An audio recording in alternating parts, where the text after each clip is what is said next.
What if I told you that the person you admire most, the rock upon which you've built your entire life, is a complete stranger? For 35 years, I thought I knew my father. It turns out I didn't even know his name. Not his whole name, anyway. And that omission, that single hidden piece, was about to detonate the world he left behind for me. It began, as so many endings do, in a quiet room full of memories. A month. That's all it had been since the funeral.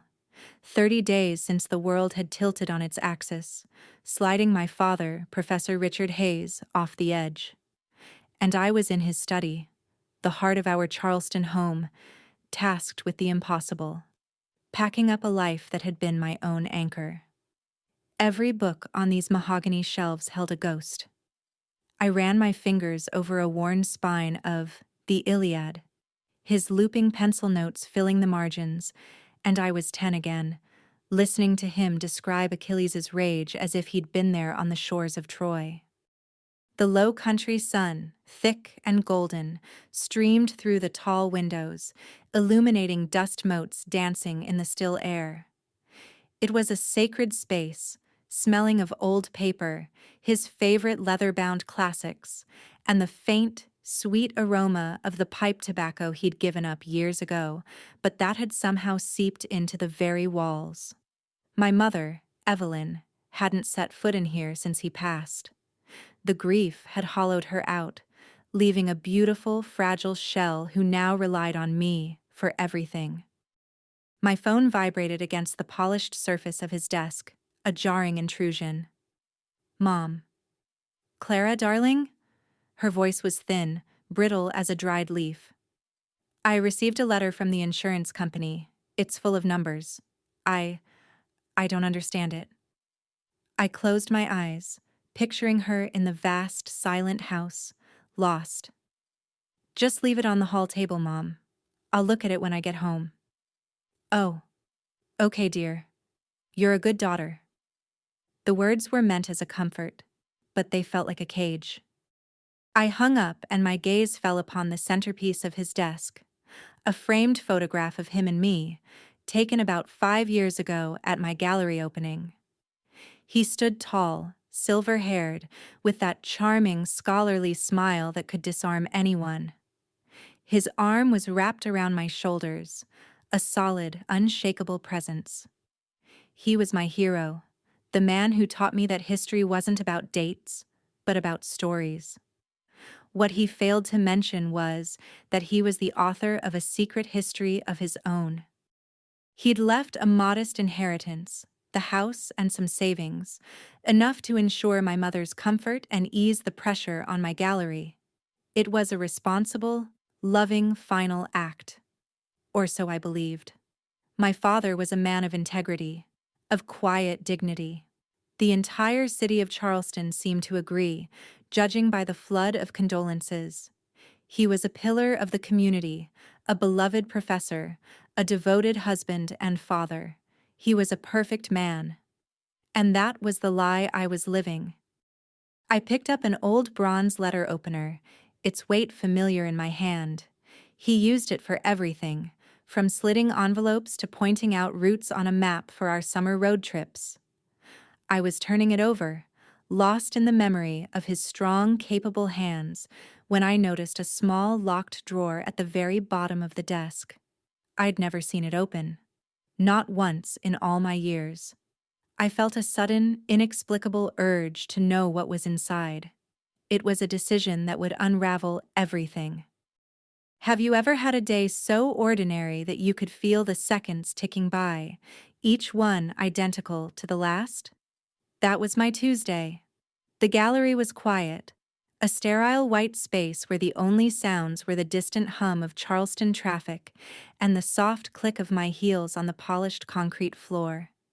It was a world I had built, a sanctuary of control and curated beauty. Then the bell above the door chimed, and a man who belonged to a different world entirely walked in, bringing the chaos with him. He was not a client. Clients don't wear work boots scuffed with drywall dust or faded jeans that had seen years of hard labor. His hands, resting at his sides, were calloused and thick, a stark contrast to the delicate sculptures dotting the room. He moved with a heavy certainty, his eyes scanning the space not with appreciation for the art, but as if he were measuring it for demolition. He stopped in front of my desk, his shadow falling over the neatly stacked invoices. "Clara Hayes?" His voice was rough, like gravel scraped across pavement. It was not a question, but a confirmation. "I'm Clara," I said, my professional smile feeling tight and unnatural on my face. "Can I help you?" For a moment I thought he might be an artist, a self-taught sculptor from the backwoods with a raw, unrefined talent. I was wrong. It was so much worse than that. How do you prepare for a sentence that will divide your life into a before and an after? My name is Jackson. He didn't offer a hand, just held my gaze. There was something unsettling in his eyes, a familiar shade of blue that I couldn't quite place, clouded by a lifetime of resentment. "Richard Hayes was my father," he said, the words landing with no preamble, no softness. They were just a hard, brutal fact laid bare on the pristine surface of my life. The air in the gallery suddenly felt thin, unbreathable. My mind scrambled for an explanation, a mistake, a cruel, terrible joke. I think I laughed, a short, sharp sound of disbelief. "You must be mistaken. My father was Richard Hayes. He passed away last month." He just nodded, as if my grief was an inconvenient but expected detail. "I know. I read the obituary." He reached into the pocket of his worn jacket and pulled out a folded yellowed document, handling it with a strange sort of reverence. He laid it on the desk between us. A birth certificate. State of Georgia. The date was from 34 years ago. And there, in the box labeled Father, was the name in typed faded ink, Richard Warren Hayes. My world didn't just tilt, it shattered. The name was right. The age would have made my father 28. A cold dread, sharp and painful, pierced through my initial disbelief. But this was impossible. It had to be a forgery. "People do this," I told myself, my heart hammering against my ribs. "They prey on grieving families. He's a predator, a bottom feeder looking for a payout. This isn't your life. It's just a bad dream." This is insane," I managed to say, my voice trembling. "This is a scam." He seemed to expect that. Without a word, he pulled out a small stack of faded photographs, bound by a brittle rubber band. He slid the top one across the desk. It was a picture of a much younger man, a man I knew intimately. It was my father, his hair darker, his smile wider, his arms slung around a pretty, dark-haired woman I'd never seen before. He looked happy, carefree. The next photo was of the same woman, holding a baby. My father was looking down at the infant, his expression one of pure adoration. My hero, a stranger. "I'm not a scam," Jackson said, his voice low and intense. "I'm his son, the one he threw away." The silence that followed was immense, filled only by the frantic beating of my own heart. I stared at the photograph, at the ghost of the man I thought I knew, and felt the solid ground beneath my feet crumble into nothing. The curated, beautiful world of my gallery had been violated, and the stranger standing before me was not the intruder. The intruder was the man in the photograph, the man I called Father.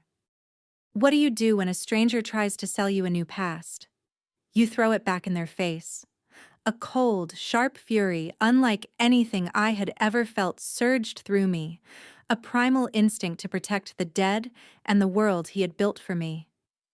It was a physical force, starting in my gut and ending in my hands as I shoved the certificate and the faded photographs back across the desk.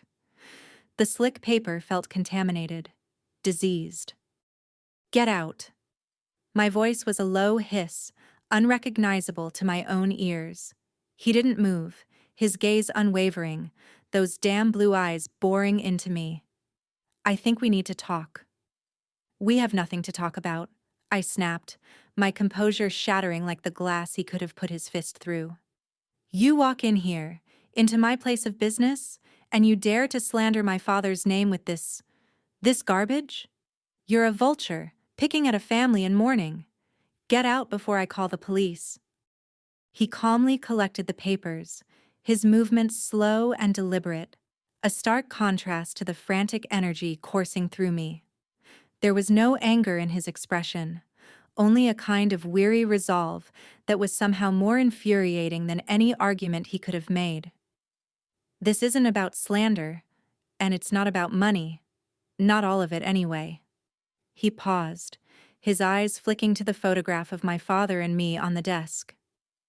It's about a 34-year-old lie. Hiding from it won't make it go away. And then he turned and walked out, the bell chiming his departure, leaving a deafening silence and a toxic truth hanging in the air. For a full 5 minutes I stood frozen, my knuckles white where I gripped the edge of my desk. My sanctuary felt tainted. I walked to the door and locked it, flipping the sign to closed, even though it was only 2 in the afternoon. I needed a wall. I needed a fortress. Driving home, my mind was a chaotic storm of denial. The photos could be fake, the document a forgery. It was an elaborate, cruel con. My father, the man who taught me about honor and integrity from the Greek philosophers, was incapable of such a cheap, sordid secret. It was a lie. It had to be. I found my mother in the sunroom, arranging roses in a crystal vase, a ghost of a woman in her elegant silk blouse. "Mom," I started, my voice strained. The strangest, most awful thing just happened. I told her everything, framing him as a grotesque con artist, expecting her to be my ally in righteous indignation. Her reaction was far more potent. The color drained from her face, the rose she was holding slipped from her fingers, its petals scattering on the polished floor. "A lie," she whispered, her voice trembling with a terrifying mixture of fear and fury. "It's a disgusting lie, Clara." She gripped my arms, her manicured nails digging into my skin. "Your father was a good man, a wonderful man. He would never do that. This person, this Jackson, he just wants our money. That's what this is. He smells money and weakness now that Richard is gone." Her denial was a tidal wave, violent and absolute, meant to sweep away any possibility of truth. "Promise me," she said, her eyes wild. "Promise me you won't speak to him again. Don't even think about this. It's poison. He's trying to poison our memory of your father." I nodded, shaken by the ferocity of her response. "I promise, Mom. He's a monster. I won't." I held her, this fragile, elegant woman, and let her certainty wash over me. She was right. We had to protect the fortress. We had to protect the memory of the man we loved. It was us against the world. So why, as I held my weeping mother, did a cold sliver of doubt begin to burrow its way into my heart? How long can you ignore a ghost? 2 days. For 2 full days, I lived by the promise I made my mother. I threw myself into the gallery, rearranging exhibits, poring over accounts, creating a wall of mundane activity to keep the memory of Jackson out. I told myself it was working. I was building my fortress of denial brick by brick. But every time the gallery bell chimed, my heart seized. Every man in work boots who passed the window was his shadow. The ghost was not gone. It was just waiting. He found me on Thursday evening, just after I had locked the gallery doors. The air was thick with the scent of jasmine and the coming night, a typical Charleston evening that suddenly felt predatory. He was leaning against my car, arms crossed over his chest, looking not like a phantom, but like a solid, immovable object. My first instinct was to turn and run, but where would I go? He had breached the gallery. He knew my car. He was no longer a random event. He was a siege. "You've been avoiding me," he said. It wasn't an accusation, just a statement of fact. His voice was flat, carrying easily in the quiet alley. "I told you to leave me alone. My mother and we're not interested in your story." I fumbled for my keys, my hands slick with a sudden sweat. The fortress was crumbling. "You don't have to be interested," he said, taking a step away from the car, giving me space but still blocking my path. "You just have to listen." And then he told me. The words weren't dramatic or filled with self-pity. They were hard and sharp, like stones he'd been carrying his whole life.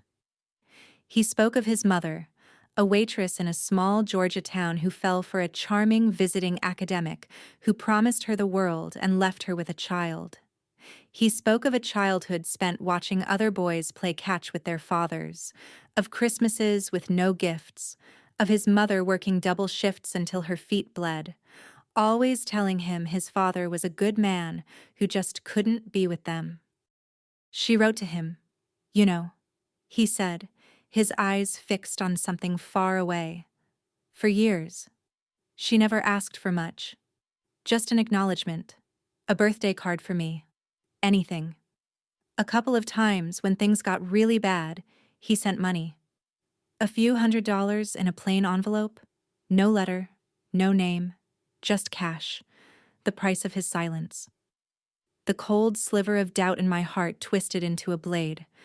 This story was too specific, too filled with painful, unadorned detail to be a lie.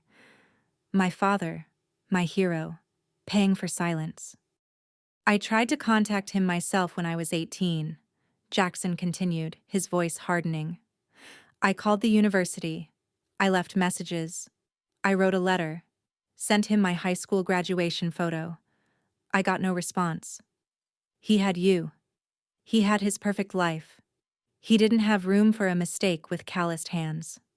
He finally looked at me, and in his eyes I saw not just anger, but a profound, bottomless wound. The pain of the rejected child. He then took a step closer, and the wounded look was replaced by cold, hard resolve. "I don't want your apologies, Clara, and I don't want your pity." His voice dropped, becoming quiet, but more menacing than any shout. "I want what's mine by law. Your father left you everything, and me. Nothing. Not even a name I could use without shame. I want my rightful share. I want half of the inheritance." The words hung in the humid air, audacious and absolute. Half. He wanted to cleave my father's legacy, my world, in two. "That's impossible," I whispered, the word catching in my throat. "You can't just—" He cut me off. "I can. Or I can do something else." He gestured vaguely toward the bustling street at the end of the alley. "I can tell your story. To the whole city. I can talk to the newspapers. To the university where he was so beloved. I'll tell them all who the esteemed Professor Hayes really was. A man who bought a child's silence for a few $100s. The choice is yours." He held my gaze for a moment longer, then turned and walked away, leaving me alone in the twilight. The echo of his threat a poison seeping into the foundations of everything I had ever known. How do you search for a truth you don't want to find? Jackson's threat wasn't just a threat. It was a virus that had infected my memory. The promise I made to my mother felt like a lie on my tongue every time I spoke it. Her frantic denial was a wall, but I could hear the ghost scratching on the other side. My father's study, once my sanctuary of warm recollections, now felt like a crime scene. I had to go back. Not for comfort, for evidence. I went at night, after my mother was asleep, a trespasser in my own home. The familiar scent of old books and leather now seemed cloying, the smell of secrets left to decay. My previous search had been that of a grieving daughter, touching objects to feel a connection. Tonight, I was an investigator, my eyes scanning for anomalies, for anything out of place. My hands, which had once reverently touched his books, now pulled them from the shelves, shaking them, looking for a hidden key or a slipped piece of paper. It felt like a profound betrayal. I was searching for a lie, and in doing so, I was desecrating a shrine. Every drawer I opened, every stack of papers I sifted through, felt like a violation. I found old grade books, lecture notes, a photograph of my mother and him on their honeymoon, young and impossibly happy. For a moment, I almost stopped. This was madness. I was letting a grifter poison my mind, but the image of Jackson's face, the deep, ancient wound in his eyes, wouldn't leave me. The truth, whatever it was in this room. My memory snagged on something from my childhood. A game. My father had a large, heavy iron safe tucked away in the back of his closet, behind a row of winter coats. "This is where I keep my treasures, Clara," he'd told me once when I was 7 or 8. He let me turn the dial, his hand guiding mine. The combination, he'd said, was the most important date in his life. Back then, I thought he meant his wedding anniversary. But Jackson's face flashed in my mind. What if it was another date? The safe was still there, cold and silent. I knelt, my heart pounding against my ribs, the smell of mothballs thick in the air. I tried his anniversary with my mother. Nothing. His own birthday? Nothing. Then, with a sense of sickening dread, my fingers trembling, I spun the dial to my own birth date. May 10th, 1989. There was a soft metallic click, the sound of a lock, or perhaps a life, coming undone. The door swung open with a low groan. There were no treasures inside, just stacks of financial documents, old tax returns, and the deed to the house. It was disappointingly mundane. My hand delved deeper into the cold, dark back of the safe. My fingers brushed against something soft, a bundle of envelopes, tied with what was once a blue ribbon, now faded to a pale, ghostly gray. The handwriting on the top envelope was delicate, feminine, and utterly unfamiliar. My breath caught in my throat. I pulled them out. There were more than a dozen letters, the paper brittle with age.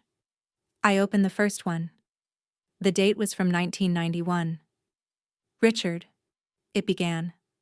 "I hope this finds you well. Jackson is 2 now. He has your eyes, a deep and thoughtful blue. He asked about his daddy today. I didn't know what to tell him." My stomach clenched. I read on, letter after letter, a chronicle of a life I never knew existed. Pleading, gentle letters from a woman who clearly loved him, describing a son he never saw. Tucked beneath the letters was a manila folder. Inside were the carbon copies of a dozen money orders, sent over a period of 15 years. The amounts were small, $100, sometimes $200. They were sent to a woman named Sarah Bishop, Jackson's mother.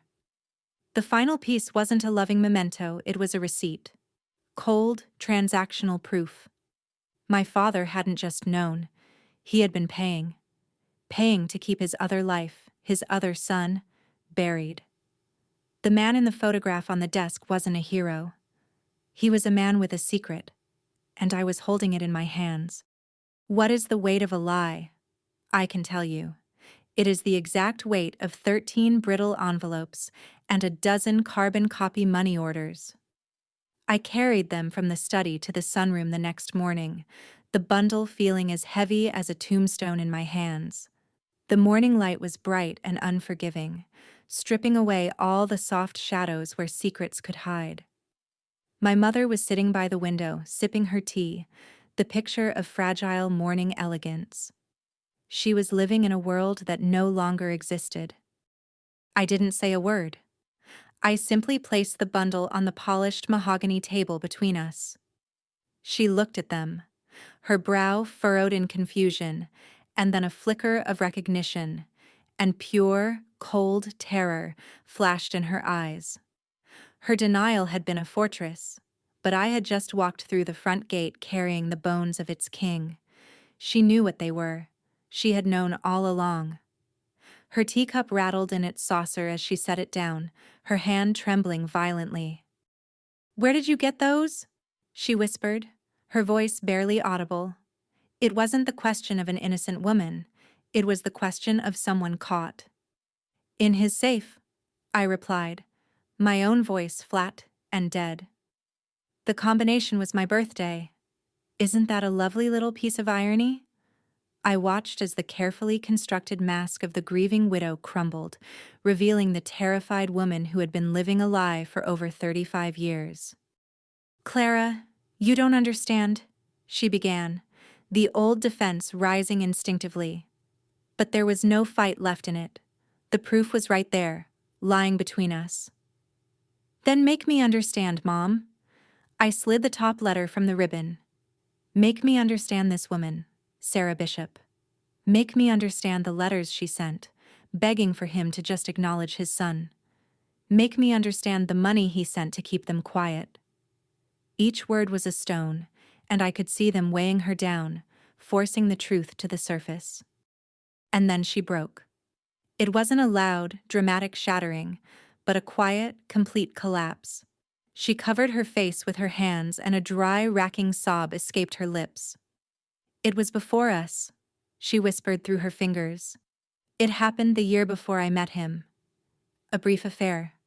He swore to me it was over, that he had ended it completely before he even proposed. He swore he would never see her again." I just stared at her, the words not computing. Before? This wasn't a betrayal of their marriage. It was the foundation it was built upon. "So you knew," I said. It wasn't a question. "You knew he had a child somewhere."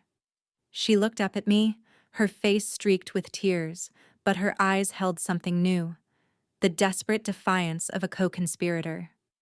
"We made a choice," she said, her voice gaining a sliver of strength. "He chose me. He chose this family. We agreed to leave the past behind, to build something good and perfect and real. We couldn't do that with that hanging over us. It would have ruined everything." And in that moment, I finally understood. Her fear, her frantic denial, it was never about the money.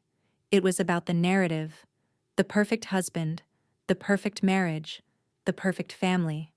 It was all a carefully curated exhibit, and Jackson was the one piece that didn't fit. She wasn't a victim of my father's lie. She was its co-author. The beautiful, fragile woman I had spent my life protecting was the keeper of the cage. "So you buried him," I said, my voice hollow. "You buried a living boy to protect a story. Who do you become when your past is a lie?" For 2 days after my mother's confession, I was a ghost in my own life. The anger I'd felt toward Jackson had evaporated, leaving behind a cold, thick ash of disillusionment with my parents. The pristine image of my family was a shattered mirror on the floor, and every reflection showed a stranger. My mother tried to talk to me, her voice pleading, trying to justify the story they had built. I couldn't listen. Her justifications were the sound of nails being hammered into a coffin 34 years ago. The question was no longer if Jackson was telling the truth. The letters and the money orders were the gospel of his existence. The new, more terrifying question was this: who was he? My mother and father had turned him into a secret, a faceless ghost they had to keep chained in the attic of their perfect life. But he was a real person, a man with a story that had run parallel to mine, a dark shadow cast by the bright sun of my own privileged upbringing. I needed to know that story, not the one he told me in anger, but the one written in the facts of his life. There is a certain kind of man in Charleston who deals in secrets.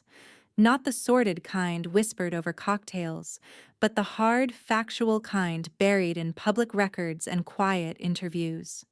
His name was Arthur Devereux, a private investigator whose discretion was as legendary as his fee.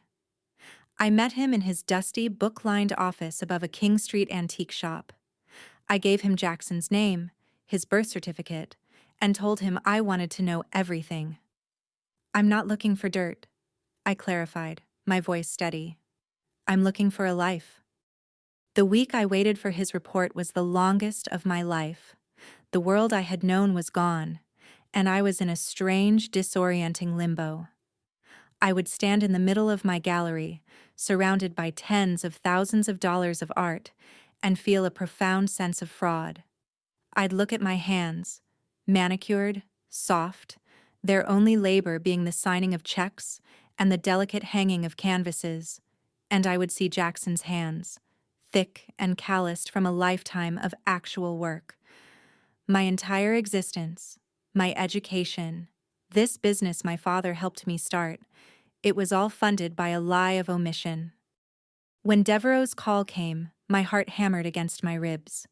I picked up the thick manila envelope from his receptionist, my hands trembling slightly. I didn't open it in my car or at the gallery. I took it home and sat at my father's desk, the scene of the original crime. I pulled out the neatly typed pages. It was all there, in the cold, dispassionate language of an official report. The life of Jackson Bishop. His mother, Sarah, had died 3 years ago. Ovarian cancer. She'd worked as a waitress her entire adult life, never marrying. The report confirmed every hard detail he had told me. He'd graduated from a public high school in rural Georgia with a C average and started working for a roofing company 2 weeks later at the age of 18. There was a list of employers since then: construction crews, a stint on an oil rig in the Gulf, a landscaping company. There were no criminal offenses, save for a single speeding ticket 7 years prior. He had made himself from nothing, with nothing. The final page was a summary of a brief interview with his last landlord. "Paid his rent on time," it read. "Quiet guy. Took care of his mother when she was sick. A good son." A good son. The words hit me with the force of a physical blow. I dropped the report on the desk, my righteous anger, my fear, my indignation all dissolving into a single, overwhelming emotion, a profound and sickening sense of injustice. Jackson was not an antagonist. He was not a villain. He was the man my father had created and then abandoned. I looked around the polished, comfortable study my father had left me, and for the first time, I felt the crushing weight of a debt that could never truly be repaid. How do you pay a debt that isn't yours to owe? The weight of the investigator's report was a physical thing, a stone in my gut. I had spent my life as the recipient of a great gift: a stable home, a loving father, an education, a future. Jackson had received the invoice. Now, armed with the truth, I felt a desperate, almost frantic need to balance the books. I believed I could fix this. I thought it was a problem that could be solved with a checkbook. That was my first and perhaps greatest mistake. I called him. My voice was steady, betraying none of the chaos inside me. I suggested we meet at a small, neutral coffee shop downtown, a place with no memories and no ghosts. When I saw him sitting at a small table in the corner, he looked different. Stripped of the initial shock and my own defensive fury, I no longer saw a predator. I saw a man who looked profoundly weary, a man who had been fighting a war his entire life, while I had been living in a protected peace. He didn't rise as I approached. "You investigated me," he said as I sat down. It wasn't a question. "I had to know the truth," I replied, meeting his gaze directly. The waitress came and we ordered coffee, a small, absurd ritual of normalcy in the middle of a shattered world. "And?" he prompted after she left. I took a deep breath. "And I believe you," I said. I believe everything. I saw a flicker of something in his eyes.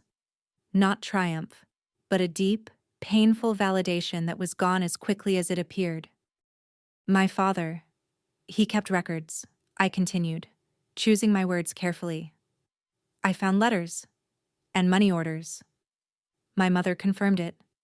She knew. I laid my cards on the table, offering him the truth as a form of truce. I can't undo what he did. I can't give you back a father, but I can try to make some of it right. I slid my hands into my purse and pulled out a bank check. I had spent the entire morning arranging it. This is from my personal savings, I said, pushing it across the table. It's $50,000. It's not half the inheritance, but it's a significant amount. A compensation. A way to start over. He stared at the check as if it were a venomous snake. For a long moment, he was utterly still. Then, a low, bitter laugh escaped his lips. It was a terrible sound, devoid of any humor. Compensation, he repeated, the word tasting like poison in his mouth. He looked up at me, and the weariness in his eyes had been replaced by a blazing, white-hot rage. You think you can write a check and make 34 years of nothing disappear? You think my life, my mother's life, is worth a down payment on a new truck?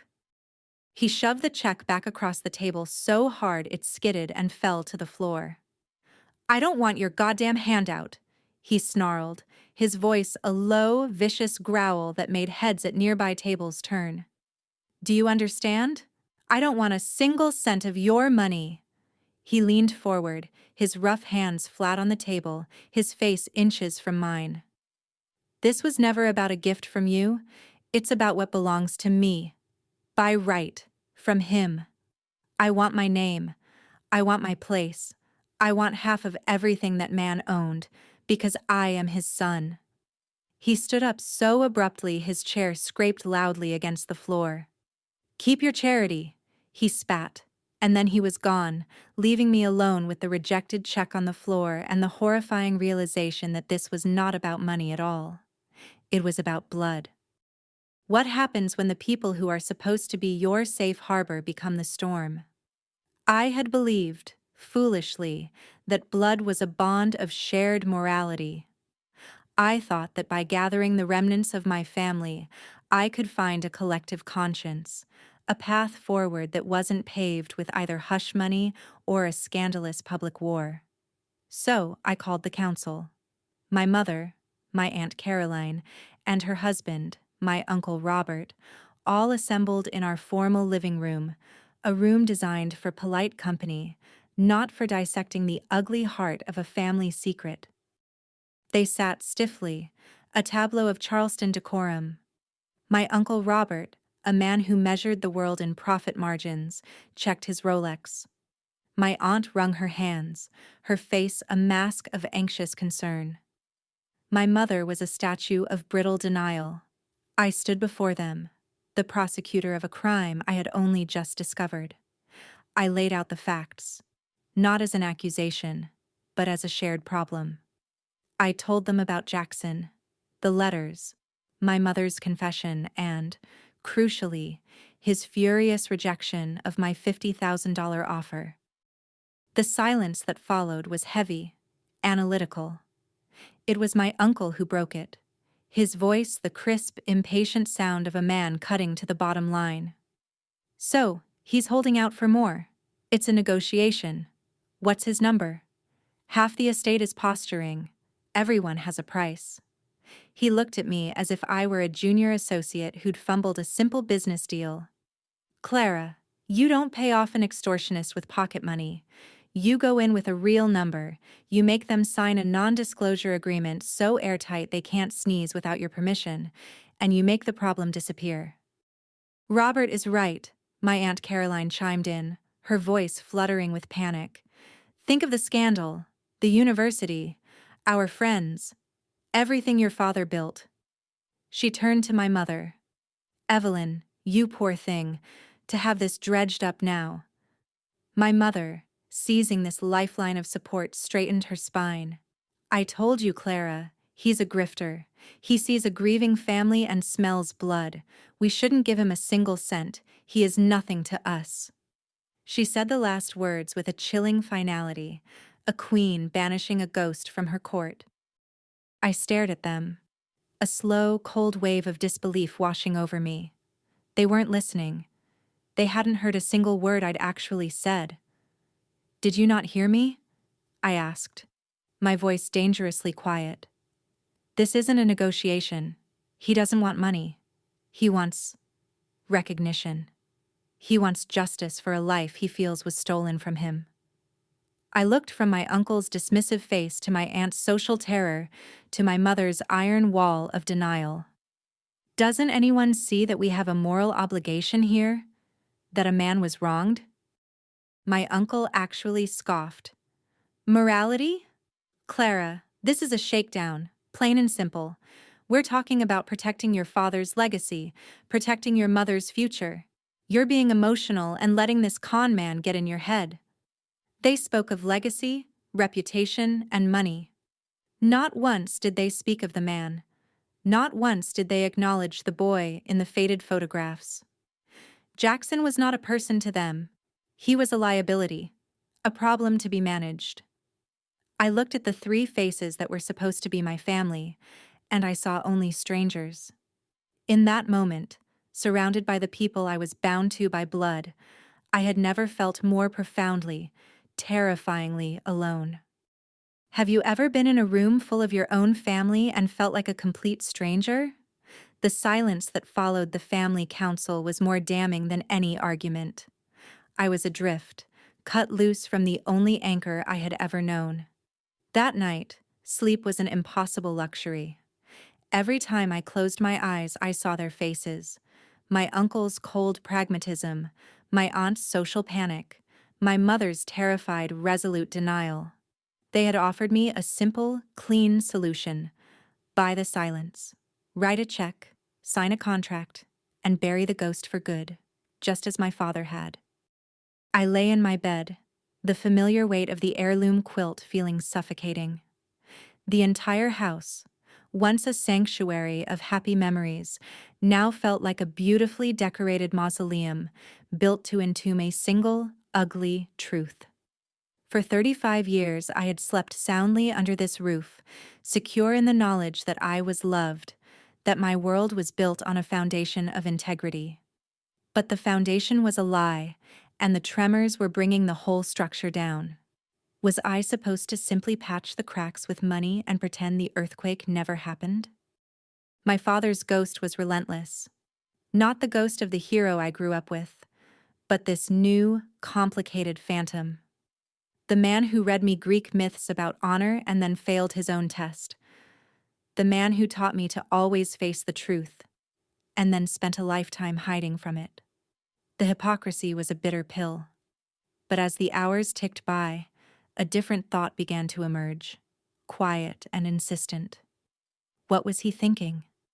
I imagined him as a young man, ambitious and brilliant, making a mistake, and then finding himself trapped between the life he wanted and the past he couldn't erase. Sometime before dawn, I got up and walked through the silent house. My bare feet made no sound on the cool hardwood floors. I was drawn, inevitably, back to his study. I didn't turn on the light. I stood in the darkness, the moonlight from the window casting long shadows across the room. My eyes found his portrait, the one that hung above the fireplace. The artist had captured his scholarly charm perfectly, the kind intelligence in his eyes.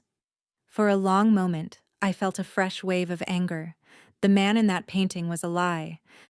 But then, I forced myself to truly look, to look past the idealized professor, past the perfect father, and see the man. The complicated, flawed, frightened human being who had made a terrible choice and then built a beautiful life on top of its fault line. He wasn't a villain. He was just a man who had failed. And in that moment, standing in the pre-dawn quiet, I understood. The anger finally receded, replaced by a strange, heavy clarity. The mistake was his. But the debt? The debt was now mine. It was the one true thing he had left me. I did not go back to bed. I watched the sun rise, painting the sky in shades of pearl and rose. The agonizing turmoil of the night had settled into a quiet, unshakable resolve. The question was no longer what my family thought was right, or what was easiest, or what would protect a reputation that was already a fiction. The only question that mattered was what I was going to do. What kind of person was I going to be? At 8 o'clock that morning, I sat down at his desk. No, at my desk, and picked up the phone. The call to my lawyer was short. My voice was calm, the voice of someone who was no longer lost. "I'm not going to pay him off," I said, cutting straight to the point. "But I'm also not going to fight him. I have a different idea. I need you to draw up a proposal. It's not about the past. It's about the future." I gave him the instructions, my decision finally made, not with the angry logic of a victim, but with the clear-eyed resolve of the only person left who could make it right. What is the true difference between a payment and restitution? A payment is a transaction, an exchange of cash for goods, services, or, in my family's case, silence. It's clean, impersonal, and it ends the relationship. Restitution is messier. It's an attempt to restore, to repair, to acknowledge a wrong and actively try to make it right. One is an ending, the other is a beginning. I had tried to offer Jackson a payment. Now I had to offer him something far more complicated. I called him. He answered on the second ring, his voice clipped and suspicious. "What?" There was no greeting. "I need to see you again," I said, my own voice calm and even. "I have another proposal." I could almost hear him preparing for a fight, girding himself for another insult. "I'm done talking," he said. "No, you're not," I replied, a certainty in my tone that seemed to surprise even me. "Meet me at White Point Garden in 1 hour." I hung up before he could refuse. He was there, standing by the old cannons that faced the harbor, a solitary figure against the vast expanse of water and sky. He looked out of place among the tourists and the strolling couples, his shoulders hunched in a defensive posture, his hands shoved deep into his pockets. He was an island of resentment in a sea of afternoon tranquility. As I approached, he turned, his eyes narrowed, ready for the next battle. I stopped a few feet from him, letting the salty breeze fill the space between us. "My last offer was an insult," I began, leaving no room for argument. "It was my family's solution, not mine. Write a check, make the problem go away. It's what my father did, and I was stupid enough to repeat his mistake. It was a payment, not a solution, and I'm sorry." He said nothing, but the hard line of his jaw softened almost imperceptibly. He had expected a fight, and I had offered a surrender. "You asked for half the inheritance," I continued, "and I have to be honest with you. I can't give you that. The vast majority of it is the house where my mother lives, and I won't throw her out on the street. But more than that, just giving you a pile of cash feels like the same old sin. It's just a bigger, final payment for silence. It doesn't fix anything. It doesn't change what happened." I took a breath, my heart pounding. This was the moment. "So I want to offer you something else." I looked him straight in the eye, willing him to see that this was not a tactic, but a truth. "He didn't just deny you money. He denied you a father. He denied you a name. He denied you the opportunities that I took for granted every single day of my life. A payment for the past doesn't change that." I let the words sink in before I made my final move. "I can't give you back a father, Jackson. That's gone forever. But I can give you a chance at the future he took from you.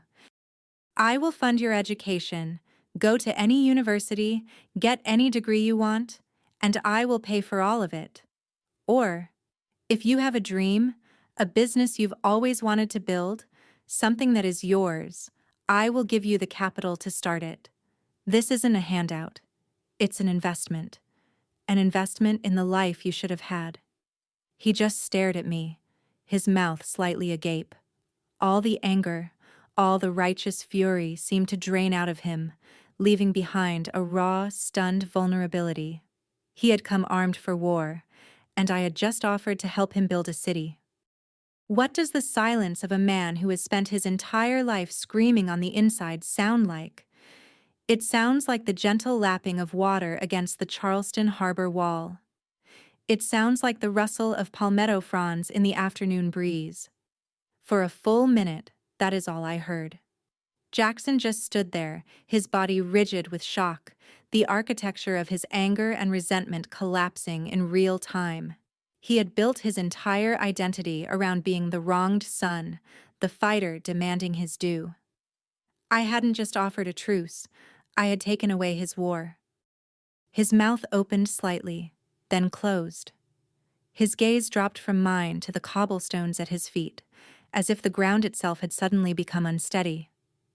I could see the conflict warring in his expression, decades of ingrained suspicion fighting against a flicker of something I dared not name.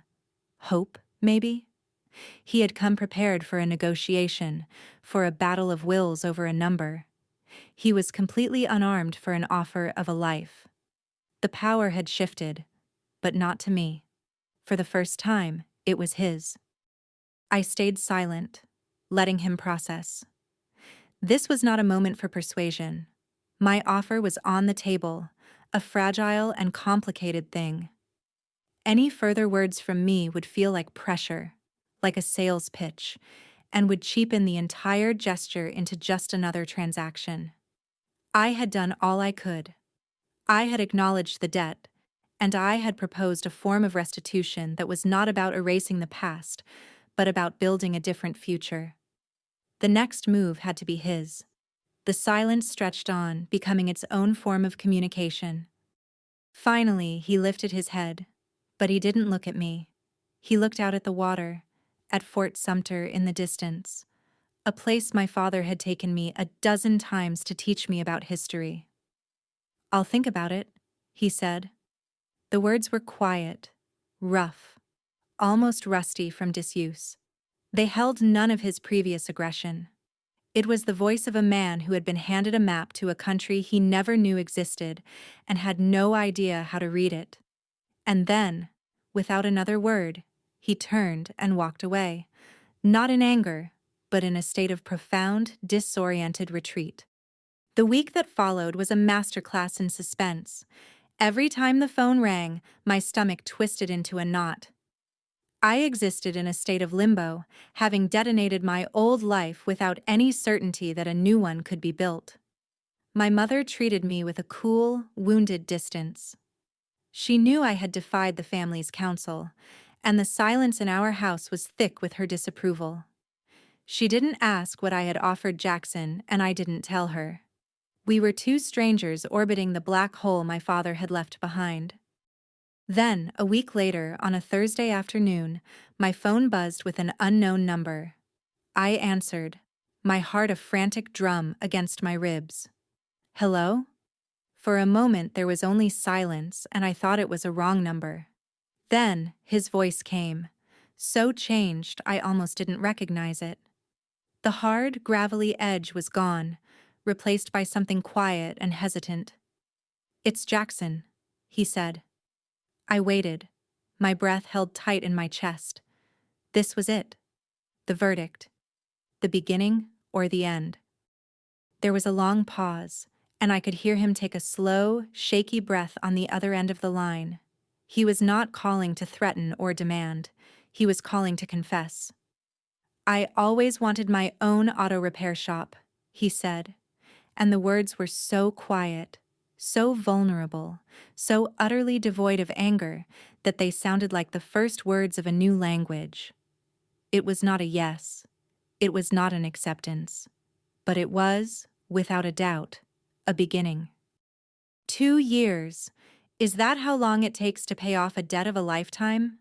There is no ledger for such things, no final notice that says you are paid in full. There is only the quiet reality of a new beginning. I learned this in a place that smells of motor oil, tire rubber, and the surprisingly good coffee that Jackson brews in his small office. The sign outside, in clean professional lettering, reads, Jackson's Automotive. It is a testament to the idea that a future can, in fact, be built from the wreckage of a past.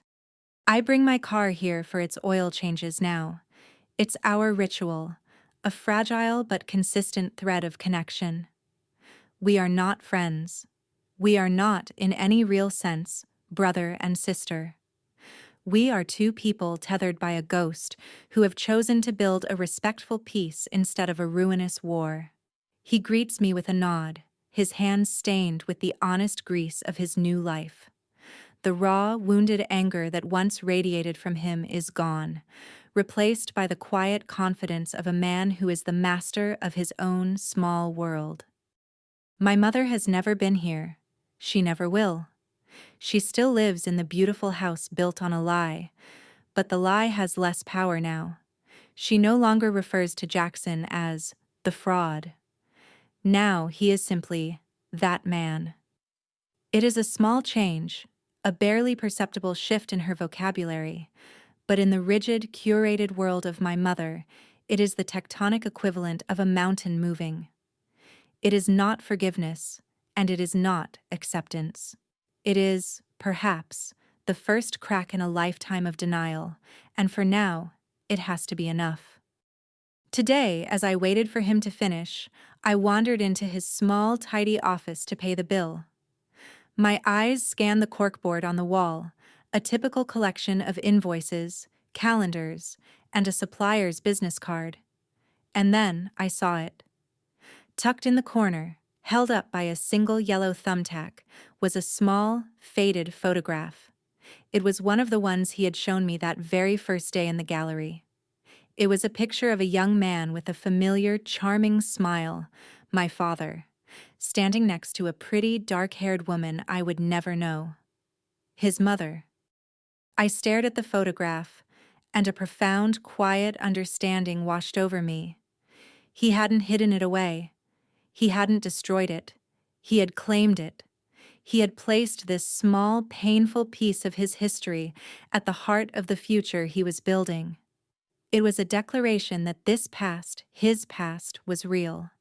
My father was not his hero, and he was not his villain.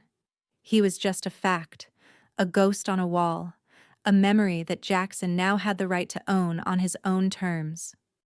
I couldn't give him back a father. I couldn't undo 34 years of silence. But as I looked at that photograph, I realized I had given him something just as vital. I had given him the right to his own story. I had helped him build a place in the world where that story could finally have a home. And in doing so, in settling my father's most profound debt, I had finally, after 2 long years, found a way to settle my own.